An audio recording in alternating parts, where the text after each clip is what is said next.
యొక్క భావజాలాన్ని అమెరికాలో వ్యాపింపజేయడం కోసం చాలా కృషి చేశాడు.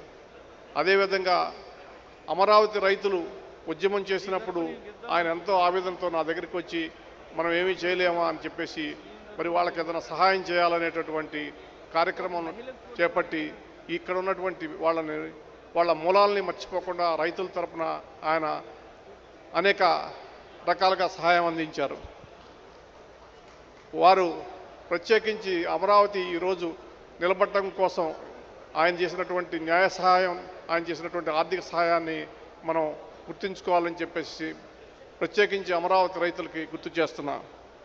అంతేవిధంగా చంద్రబాబు నాయుడు గారిని మరి నిర్బంధించినప్పుడు ఆయన పెమ్మసాని చంద్రశేఖర్ గారు ఇద్దరు నా దగ్గరికి వచ్చారు. చాలా ఆవేదన చెందారు. ఏమండి మరి మనం ఏమి చేయలేమా, ఇది అక్రమ నిర్బంధం కదా అని. మరి అనేక మంది న్యాయ నిపుణులతోటి కూర్చొని వాళ్ళు కష్టపడి మరి ఆయన ఏదో రకంగా బయటికి తీసుకొచ్చి రక్షించాలని చెప్పేసి, అదేవిధంగా అక్రమ నిర్బంధానికి వ్యతిరేకంగా చేయాలని చెప్పేసి వ్యతిరేకంగా పోరాటం చేయాలని చెప్పేసినటువంటి వ్యక్తి. ఆయన తపన, బాధ మరి ఈ తెలుగు రాష్ట్రాలను పరిరక్షించుకోవాలని, తెలుగు ప్రజలకు సరైనటువంటి నాయకత్వం ఇప్పించాలనేటటువంటి కృషి. కాకపోతే పార్టీ ప్రత్యేకించి చంద్రబాబు నాయుడు గారు ఇటువంటి కార్యకర్తలను గుర్తించి పదవులు ఇస్తే ఇంకా పార్టీ బలపడుతుంది, మరి రాష్ట్రం అభివృద్ధి చెందుతుందని నేను భావిస్తున్నా. మరి ఇటువంటి కార్యకర్తలను గుర్తించాల్సినటువంటి అవసరం ఉందని చెప్పి కూడా నేను అనుకుంటున్నా.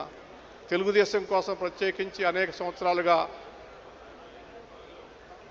అనేక స్థాయిల్లో కష్టపడినటువంటి వ్యక్తులు, ఆర్థికంగా నష్టపోయినటువంటి వ్యక్తులు, అదేవిధంగా మరి నిర్బంధం పాలైనటువంటి వ్యక్తులు ఉన్నారు.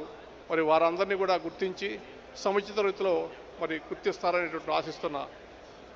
ఎందుకంటే మనం కష్టాల్లో ఉన్నప్పుడు సహాయపడినటువంటి వాడిని మనం గుర్తించి మళ్ళా మనం సహాయం చేయటం అనేటువంటిది మన నైజం, స్వభావం. అందుకనే నందమూరి తారక రామారావు గారు ఇన్ని సంవత్సరాలన్నా గతించి మనం అందరం ఆయన్ని గుర్తుపెట్టుకొని మరి అభిమానిస్తాం.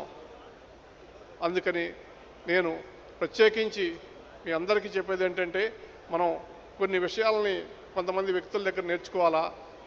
సమాజ సేవ, మానవత్వం, మరి పొరుగువాడి గురించి ఆలోచించడం అనేటటువంటి ముఖ్యమైనటువంటి విషయాలని జయరాం దగ్గర స్ఫూర్తితో గుర్తించాలని చెప్పి కోరుకుంటూ